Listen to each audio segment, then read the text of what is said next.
Hey everybody, today we're going to be talking about the all-new electric Spectre, and also we're going to talk about with somebody from the luxury supercar tourism business. I didn't even know that was a thing, so we'll be right back and we'll talk to you then.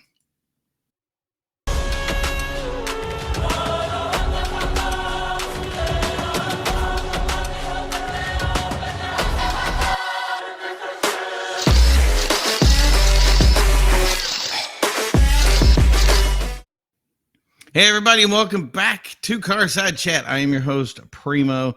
As always, we're bringing you things about supercars, luxury cars, all sorts of stuff. And if you've noticed recently, we've actually done some stuff kind of outside of our loop, which I was really excited about.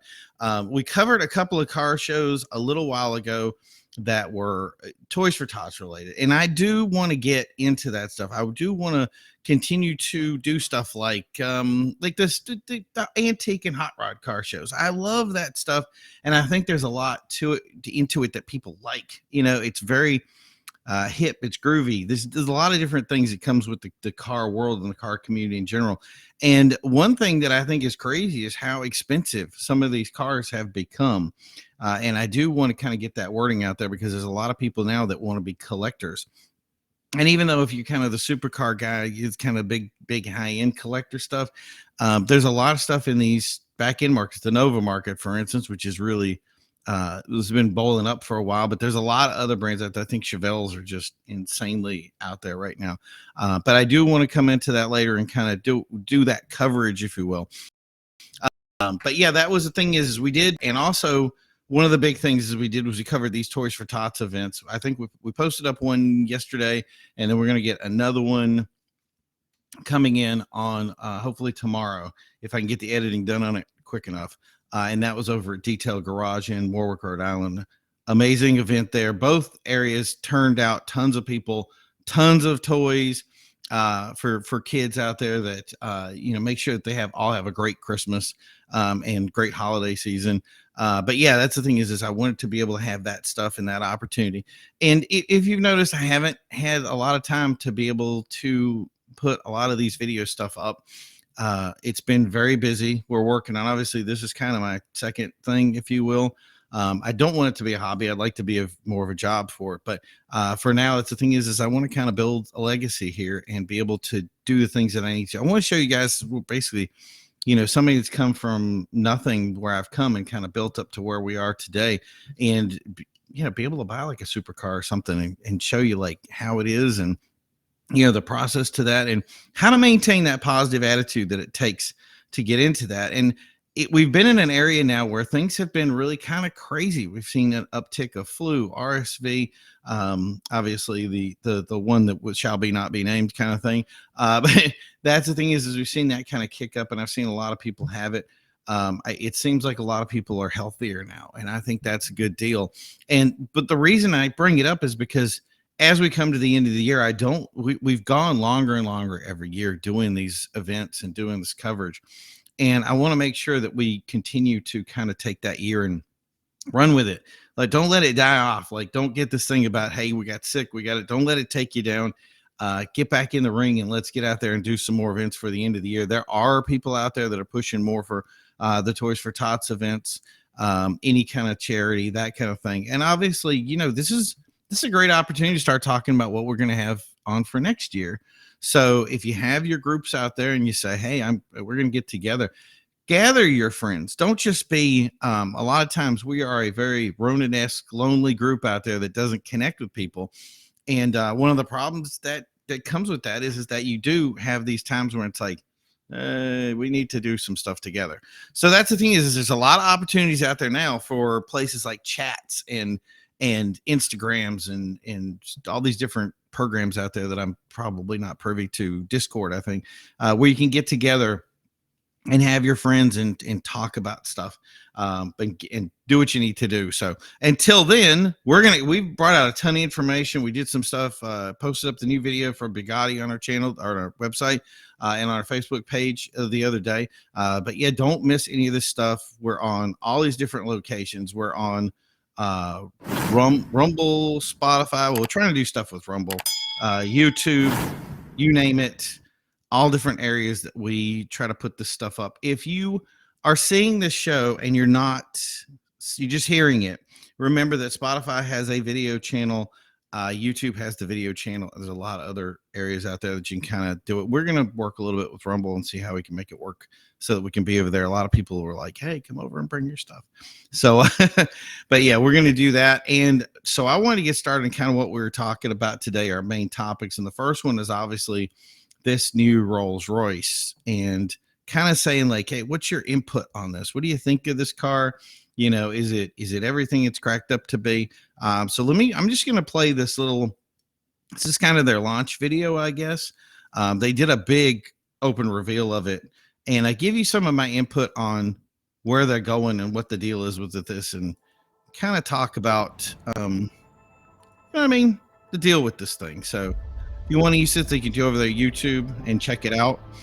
Rolls Royce Motor Cars, and there's something classic and pristine about the Rolls Royce product. It just dings all the bells when it comes to luxury, and it gets into that supercar area. It's very distinct, and it's almost like no stone unturned. So when they came out with the idea of saying, okay, we're going to have an electric car, I'm sure a lot of people had that first kind of inclination. But as you can see here, the Starlight Field, they're going to show a picture of the interior here in a second, and there's the Starlight Field, traditional Rolls stuff, the veneers, all that stuff is just Rolls Royce centric. And here's the interior, looks amazing. And what I thought was crazy, this is a coupe, like that's something. So one of the things that I wanted to say about that was that I love the idea of them coming out with the first thing they're being is a coupe. The idea of a car that is not to have a driver, it's something to be driven. And I think that's something that they should be commended for. Like the first car, this is it. We want you to drive it. We want you to experience it.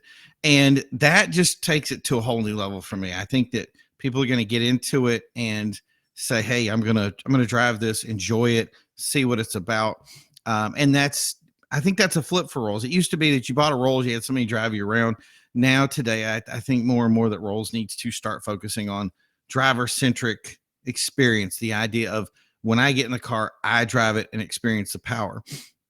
So the big question that we had was, do you think that this product works for Rolls? Is electric the future for Rolls? And the thing is I like the idea of I hope I'm saying the right 6.75 liter V12. And that's the traditional size motor for the car. And that has been something that's been around with them for a very long time. And it's pretty much part of their DNA, if you will.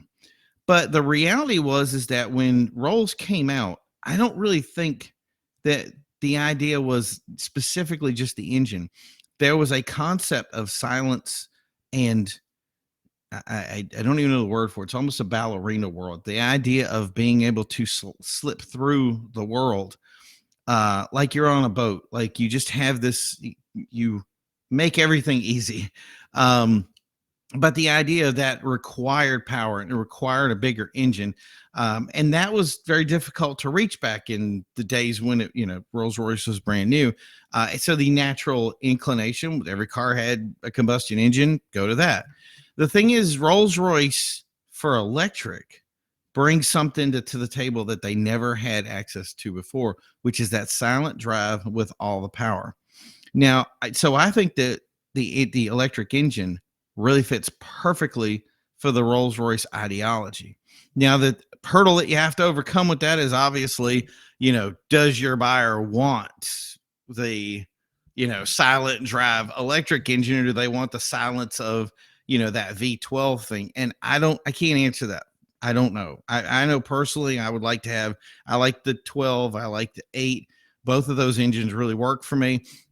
But I don't think that I would definitely consider an electric motor when it came to the Rolls-Royce product because of the ease that it had, the smoothness of the engine, the quietness, the joy of the interior. That's the thing that Rolls is it's all about the feel internally.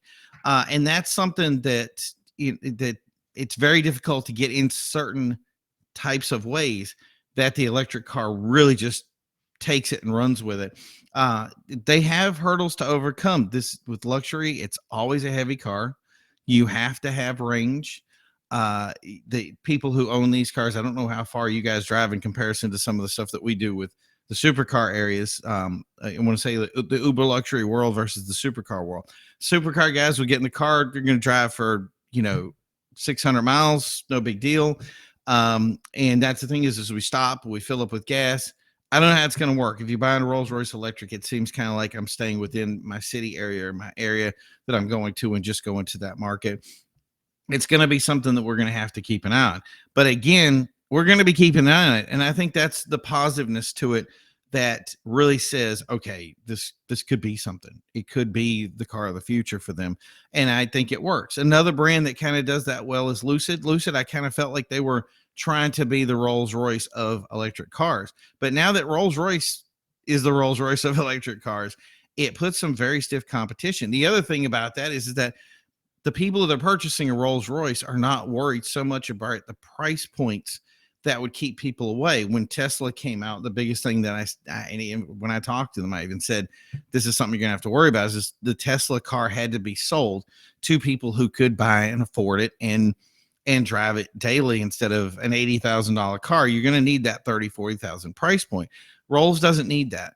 Lucid doesn't need that. They've propositioned themselves as quality over whatever else.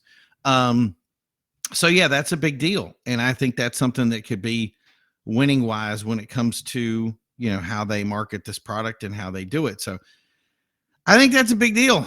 And I think it's something to be celebrated. So I'm really feeling it. I like it. I like the idea behind it, and I'm hoping it's going to work out. And yeah, more power to them, man. I'm really looking forward to the Spectre.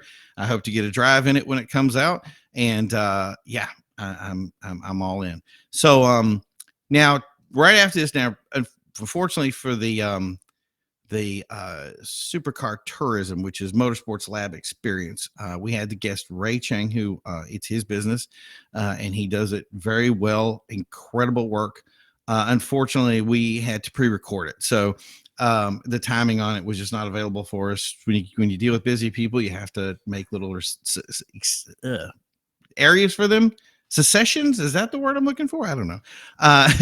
But yeah, we made a little secessions for him so that he could come on and do an interview with us on it. So we're going to show you that right now, and we'll be back right after it, so you can see a change of clothes. And if you do, and the other thing is the quality of camera, man. I really we upped the game here a little bit, but yeah, I just look at some of the old stuff and go, man, we just continue to improve, and I love it. So check this interview out and let us know what you think. Hey, everybody. We're coming up here on the interview section of the show today. I'm really excited about having my guest today. This is Ray Chang of Motorsports Lab Experiences. How are you doing today, Ray? I am doing fantastic. Thanks for having me on the show. Are you? I mean, we're in this weird weather season. Are you keeping up with this stuff okay, or is it doing to you what it does to me? I love the fall season. It's not too hot, it's not too cold, and to me, it's like the good 2-3 weeks of convertible weather. So if you have a drop top, take it down and enjoy the time. Minus the leaves falling on your car, of course. Of course, in your car. So just in case you guys know, Ray is all about offering motorsports tourism to different areas. I'm guessing at this time of year we offer tourism to warmer climates, or is that? I don't know. What's it like in Italy this time of year? Is it cold? Well, it's actually not. We just got back from a trip to Motor Valley, Italy, which is the home of Ferrari, Lamborghini, Pagani, Maserati, and Ducati, and the weather was spot on. And we went the first weekend of September, and I think we had highs of like 80, 85s, and lows of 75. So it was brilliant. No complaints whatsoever in terms of the weather. So it was awesome, and that's why I like doing these trips in the fall, because of the weather predominantly. So do you do these tours like all the time, or how often do you do the tours? Yeah, so I do. So great question. So for my company, so we offer motorsport travel experiences, and we kind of do it for two demographics. We could do corporate travel for sales teams that hit a mark, like, sales target. We can do that all Nice. year round, right?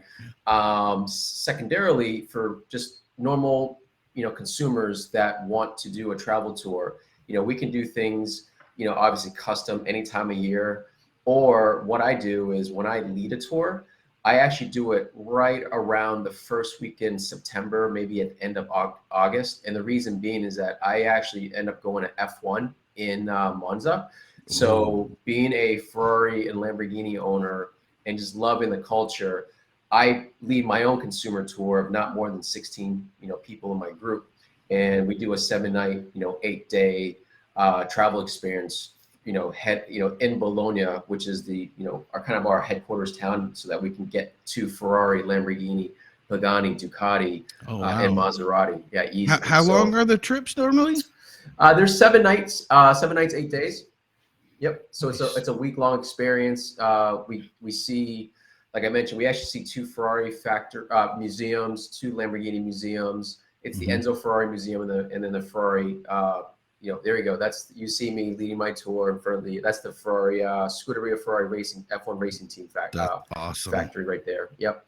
And then we got the Pagani, Maserati, and Ducati. So we got to space it out. But then we also include walking tours of Modena, Bologna, and those are awesome cities, or small little towns and villages, like to call them, where there's just so much artisanal shops like balsamic vinaigrette. If you know about balsamic vinaigrette, it's known as black gold.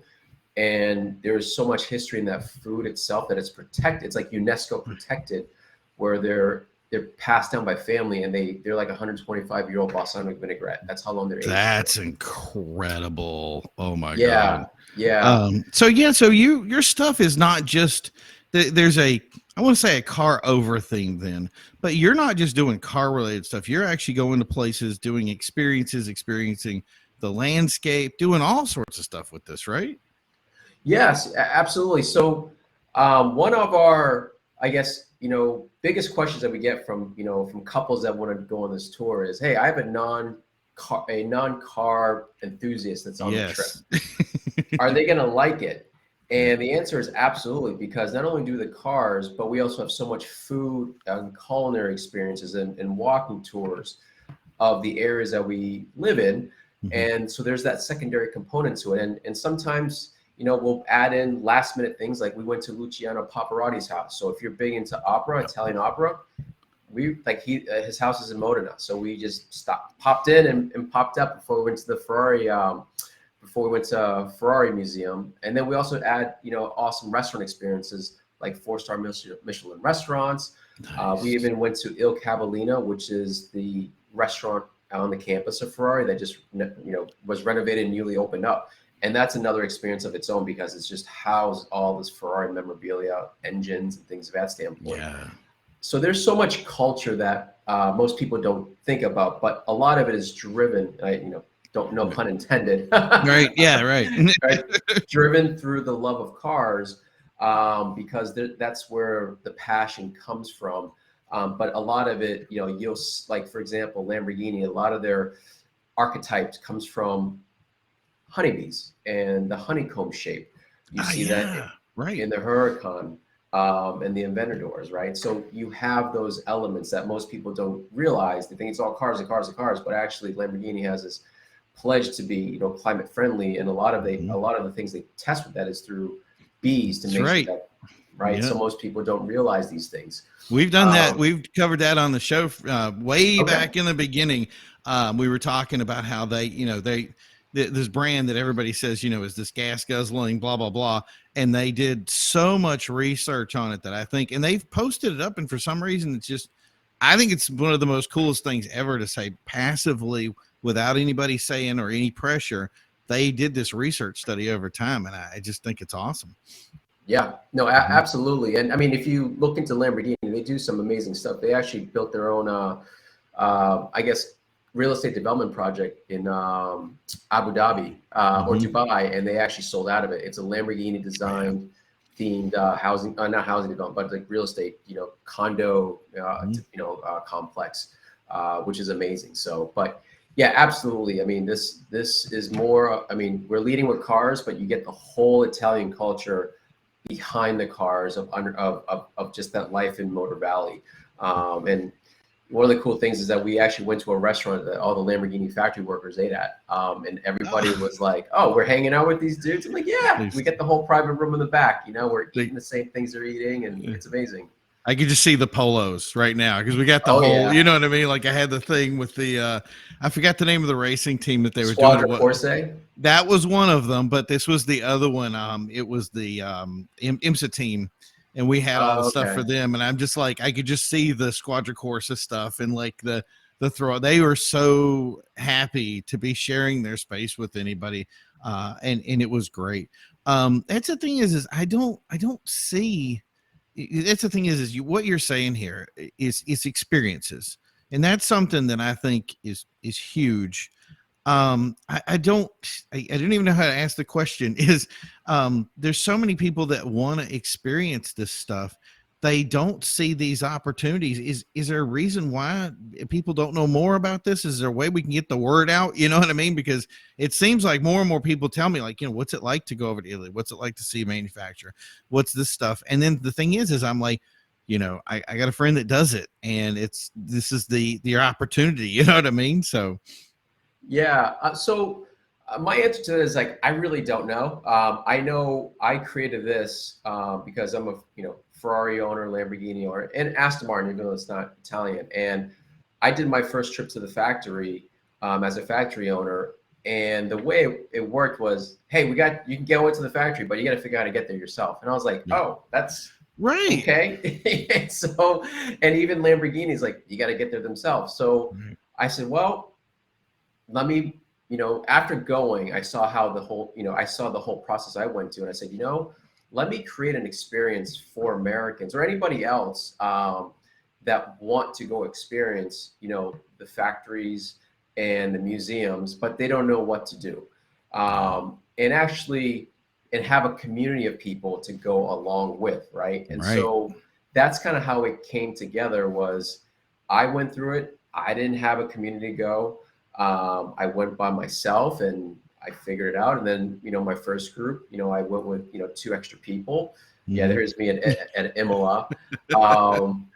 And then, the pandemic hit, and then post-pandemic, I took 16 people over, and we all became amazing friends that now they're asking me to do another trip. And this one is to Germany to go visit Porsche, Audi, Mercedes, and BMW, and experience Germany and its culture. And I love Germany. I used to live in Frankfurt myself. Oh, nice. Yeah. So, and I've been to the, Stuttgart, where Mercedes and Porsche is as well. So that's the best part about the community. And so I think most people don't hear about it is because they probably don't know it exists. And that's kind of where my job is to evangelize it. And I appreciate being on the show to help, share this experience.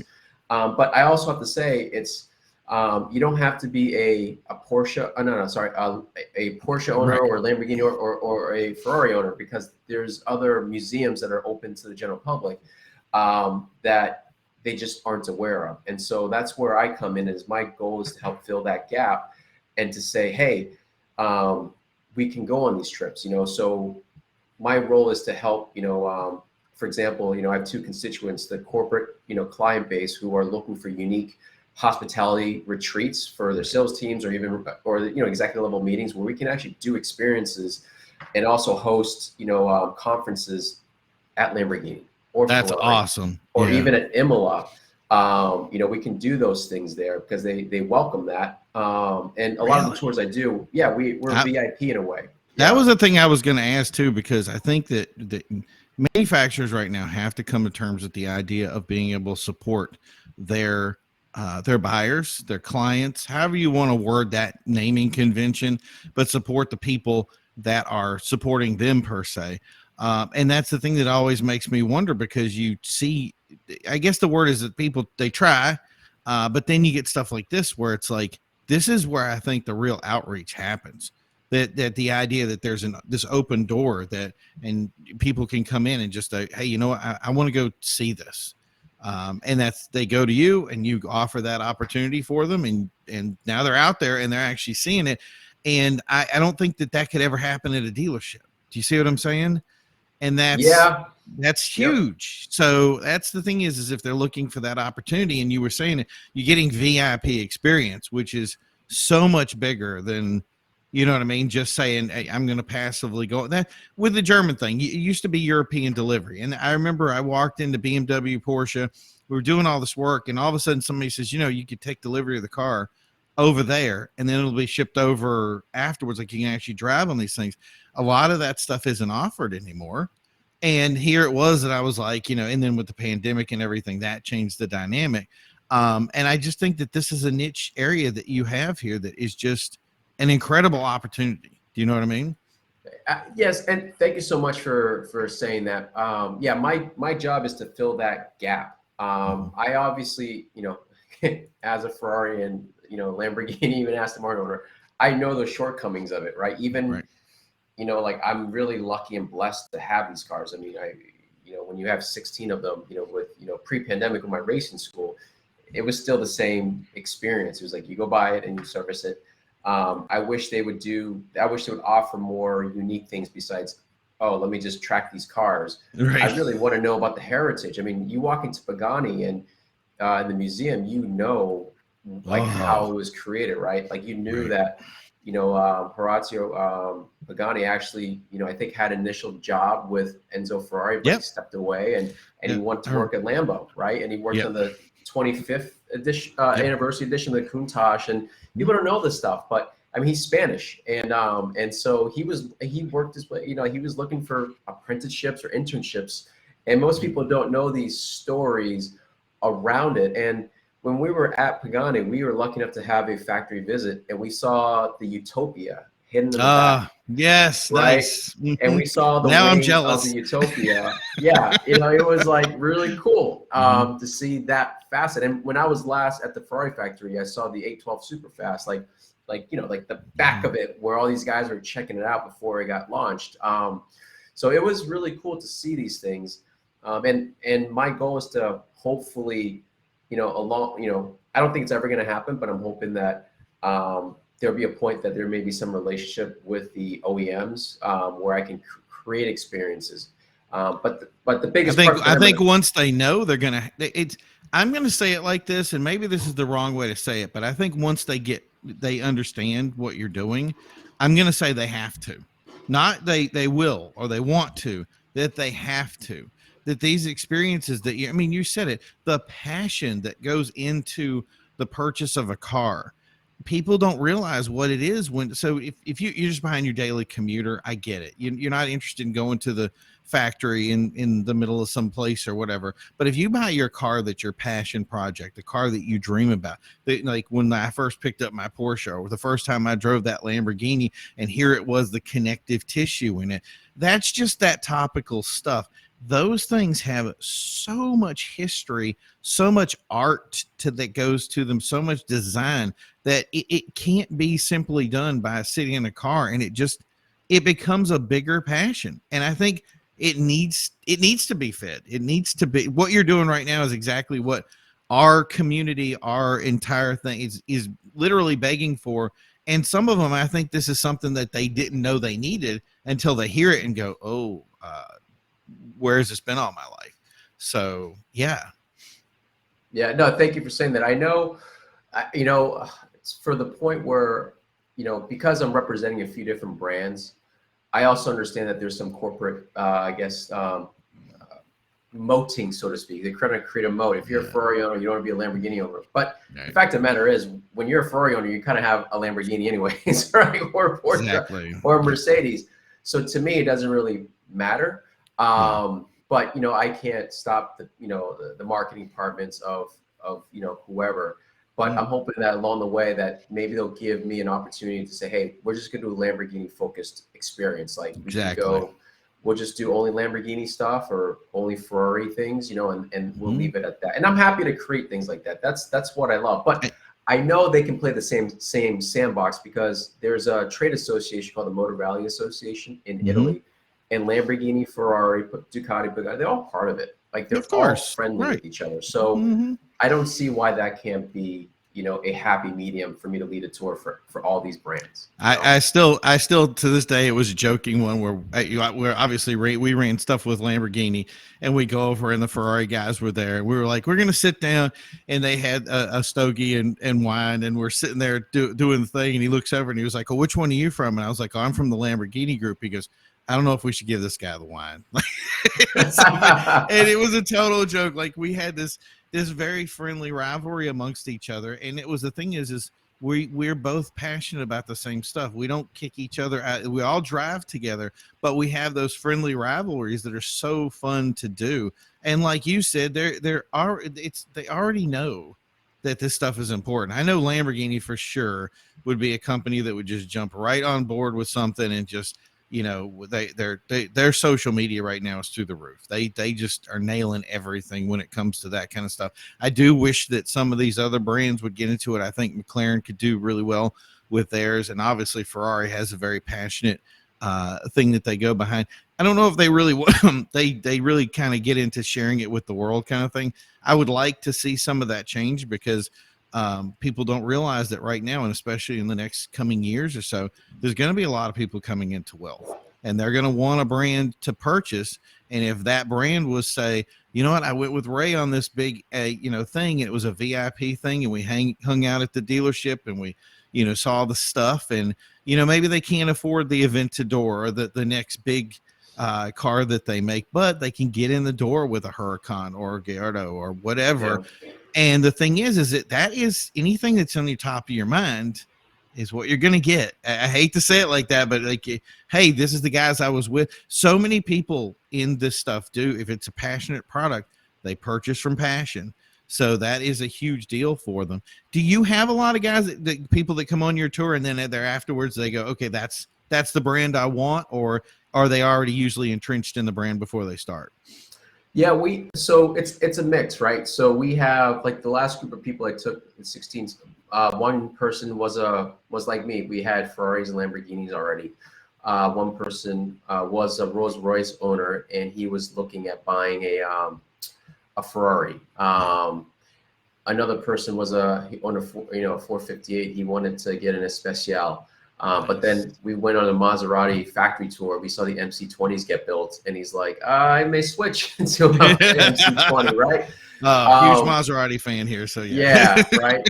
And we saw the MC20 over Christmas at Herb's dealership. Yeah. And so it's a mix. One person, I think it was his first Ferrari. He got back and purchased a 48 because we actually all get to do a driving experience. So he drove a 48 in Maranello, and he went home and bought one because he liked it. And I wish, like I was mentioning earlier, I wish there was a person. I wish we had a salesperson from a dealership that I liked on our trip, because they could help, answer questions that I'm not a sales guy. I don't sell cars, but could help answer or be a value to my, people that go and to the dealerships, so that, if we can't, if we can't get dealership or like the OEM buy-in, maybe the local dealership can send one or two of those folks to join me on my tour, so that they can be that person to help answer any questions and develop a potential sales relationship in the future. And I'll tell you one of the best ones we ever did. And I said to somebody, I said, if you want to sell a car, this is the way to do it. Obviously, Bentley's had some history where they were, especially when I was doing it. They were looked at as kind of the old man's car. I'm sure you've had the Aston. I'm sure somebody looked at you and said, hey, how old were you when you purchased that kind of thing? But it's bad perception. In other words, it's perception. It's not accurate. The people that are buying the Rolls Royce, the people that are buying the Bentley, the people that are buying the Aston, they're not like 70-year-old people that just, came into money or something. They're real people that, usually younger generations that are really getting into it and have a little bit of expendable cash and want to enjoy something before they dive deep into their life and go, I can no longer do anything but work. But yeah, that's the thing is we had this driving event where Bentley brought out their Super Sports when the Super Sport was brand spanking new. And they came out, and I remember saying to my friend, he was looking over and he goes, he was the guy that originally told me, like, only old guys buy Bentleys. And I said, look at this crowd right here. All of these guys are going to take this super sport on the track. They're going to go 160 plus miles per hour. And when they're done by the end of the day, they're all going to be Bentley guys. And it happened exactly how I said it. And I said, it's not about age anymore. It's all about just being able to have the experience. And that's the thing that I think that you're offering to them. And I mean, do you see that kind of thinking when you have people there? Absolutely. I mean, when I had my autocross business, I mean, we used to have 20 people. Well, we went through, I think we went through about like 100, 140 people per day, driving, a Ferrari, Lamborghini, and a lot of them I didn't know, but they went out and bought a Ferrari, Lamborghini right afterwards, and most of them were on this trip. They're like, yeah, we drove a Ferrari with you, and we bought one, and now we want to go on your trip because it was such a great experience then. I know it's going to be a great experience now. This one guy, his name is Daryl. He's out of Austin, Texas, Georgetown.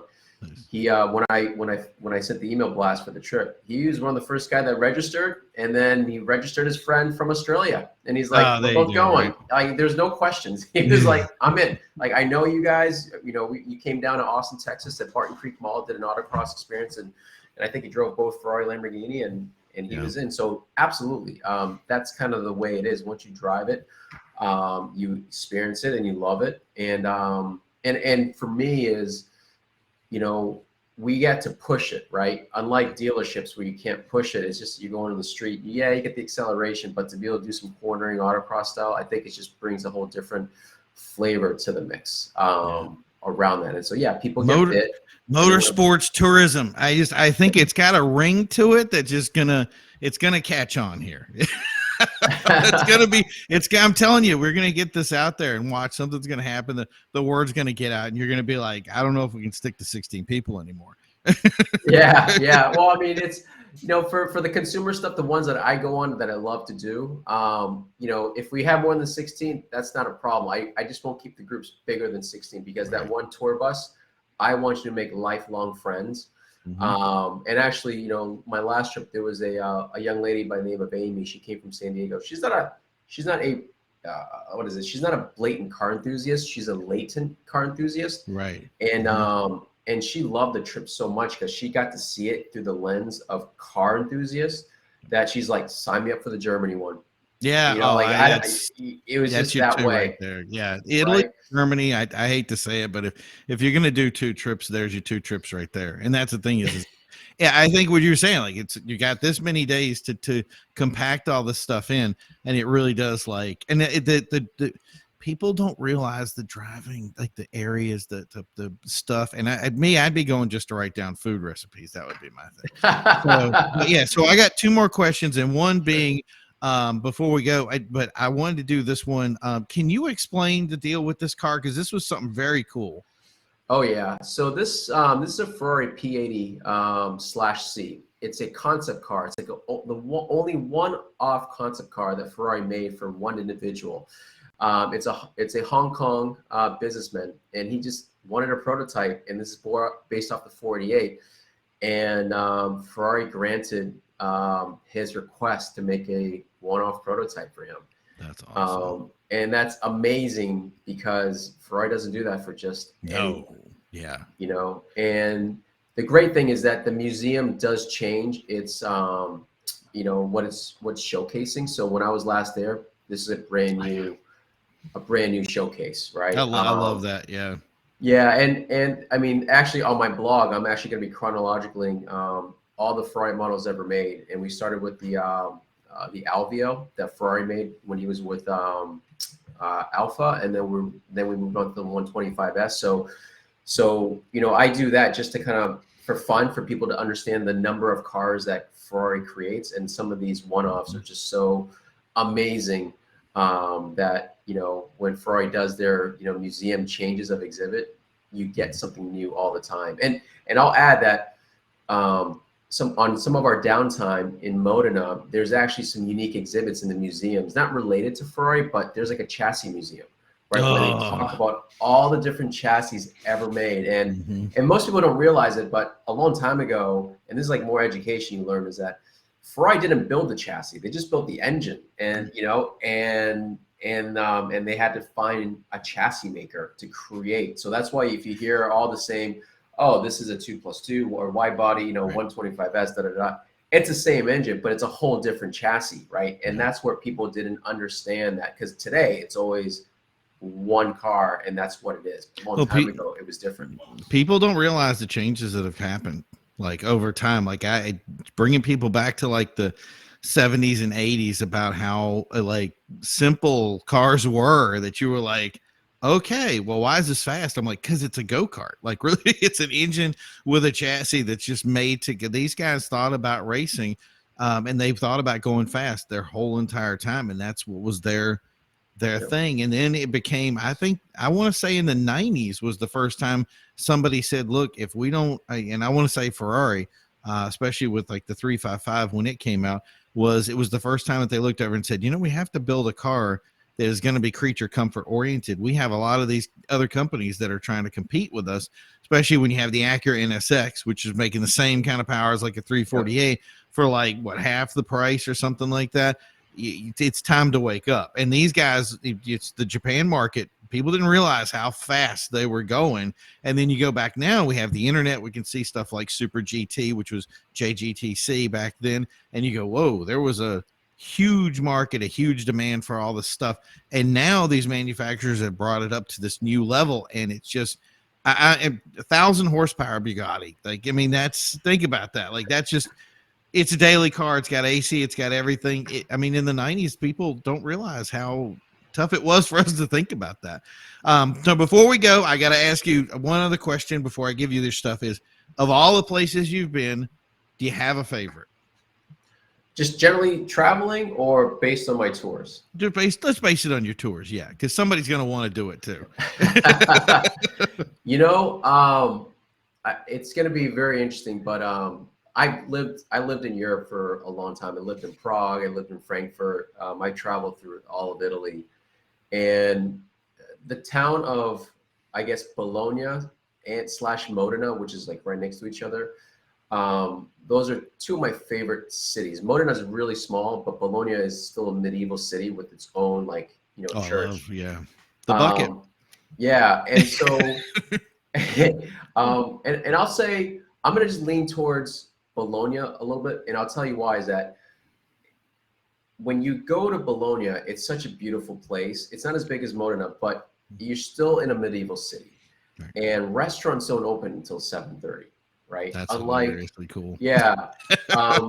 And I don't hear a lot of English speaking people, which I really appreciate, because you get to absorb the culture and you get to fend for your own in a way to do stuff.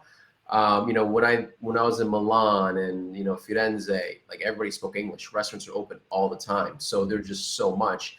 And what also I love about Bologna is that there's not a lot of hotels. And so you still have people that live there. And so that's why on our trips, we book everything early. My reservations close at the end of January because of the limited hotel capacity. So we do all our bookings by the end of January. We're done. So I take whoever goes. But the city is small, and there's so much history to it. There's the University of Bologna, which is, has, I think, one of the first medical schools and legal schools in all of Europe, or at least Italy. It's great. It is one of my favorite. It is now one of my favorite cities because I like small cities and it's walkable. Train station's 15 minutes away if you want to get out of town. And it's amazing. I still feel very much living in Italy without all the Americanism that comes in. Granted, there's an Apple store right across the street if you ever need Wi-Fi. Yeah. Or if you lose your phone or you need a new Apple device. What is it? Creature comfort, if you will find us no matter where we go because we demand it. So yeah, an Apple store, right? It was like my saving grace. Is like I got to figure out where everything is. I'm gonna go to the Apple store, and they're cool at the Apple store in Italy. They're like, whatever. He's an Apple. Yeah, that's what it is, right? Yeah. But yeah, no. The thing is, and I have to say it to close out on my statement and you've said it here, which is I think is great. A lot of people will look at this stuff and they'll say it's a car tour. And the thing is sure, it has a car ideology to it, but it's to box it into that little space, I think is an unfair treatment. I think the idea of somebody that looks over and says, sure, everything in life has a car thing. It's the second biggest purchase that we have in our lives, if you will. But the thing is it's not just the only thing. There's so much more to this well, and many people don't even touch the entry level to it. We think cars and we just think cars. And I think that a lot of people out there that, especially people that are just getting into, a lot of those guys have been around for a while. They really want to try to see what's the history of the experience to it. And you become a connoisseur. It's the difference between a collector and a connoisseur, is saying, I understand, the food, the culture, the people, the things that make the concepts that we buy so important to us.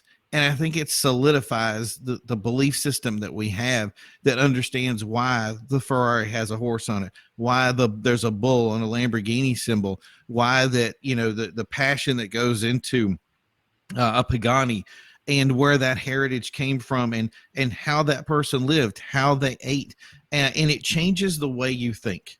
And that is the beauty of the moment, is because now it's no longer sitting in a car experiencing just a driver. It is experiencing the entirety of what it is, what it's become, and what its essence is. And I think that's the idea, is I don't think anybody should ever miss anything like that. And I want to thank you for offering it to them. So I hope you guys out there, I hope you guys take this opportunity. Remember, Motorsports Lab Experience. Here's a website for you guys to check out. Is there any other Instagram, Twitter, any other accounts out there? Yep, I'm on Instagram, same handle, at Motorsport Lab. So at Motorsport Lab at Instagram, Twitter, and Facebook. And y'all can reach me if you like. It's simple. It's Ray at motorsportlab.com. Oh, that's awesome. That's easy peasy. Even if I can remember it, anybody can remember it. All right. Well, I want to thank you, Ray, for being on today. Great interview. I loved all the stuff that you were telling us about. I think there's going to be a point when you get some of this stuff and maybe film one of your trips or something and get some footage over to us so we can share that out. That would be great. Otherwise, you have a great time. I hope you can stay warm. I hope when you head back out to Italy that it's nice weather for you and that the leaves are nice, versus here where I will be drowning in snow. So, but yeah, no, you have a great time, and thank you for coming on. Thank you for having me, Alan. Take care. Bye. Perfect. We'll be back momentarily to talk to you guys a little bit more about the supercar thing and what it's all about. Talk to you then. All right, we are back live. So I hope you guys loved that interview. It was one of my favorite ones that we did. Would have liked to have had live, but timing wise, it didn't work out for us. But yeah, thank Ray for coming on and talking about all this. And I hope you guys got something out of that. It is a great opportunity. If you haven't had an opportunity to look into that, definitely do it. And get yourself signed up for something like that. So what is next on our agenda? Well, it's pretty simple. There is a new movie coming out 11/18 that I am super excited about. I've known about this movie for a very long time. I think about 3 years now, man. It's crazy to think about how long I've known about this. But it is the new Lamborghini movie, Lamborghini, the man behind the legend. It is just, it's all about Ferruccio Lamborghini. I believe it's from the book that his son wrote, and just an amazing movie. It's going to be coming out. I'm going to be posting the trailer up after I'm done here, so you guys can see it. I got permission to do that, so I'm happy about that. And then what we're going to do is the next show, I'm going to have the snippets to the trailer itself. And what we're going to do is we're going to go over it and then kind of vary it between things. Say like, okay, what if this was good? What was it? Was it accurate? Did it nail it? Did it, different things like that. And we're looking forward to doing that. So thank you guys for tuning in. This has been a great show today. We're going to be back as soon as I can. I want to get to some sort of schedule so that we can do stuff on a regular time. But until then, we're going to continue to have news, updates. I want to add some more positive thinking stuff out there, and winning mindsets, that kind of thing, that we can add to the whole thing to add it flavor and help you guys out there make it to that next level, and then possibly even buy your own supercar. See what it's like. We'll even talk to people. Who knows? But yeah, until then, that is the end of the show for today. We will see you next time. And as always, folks, keep on rolling.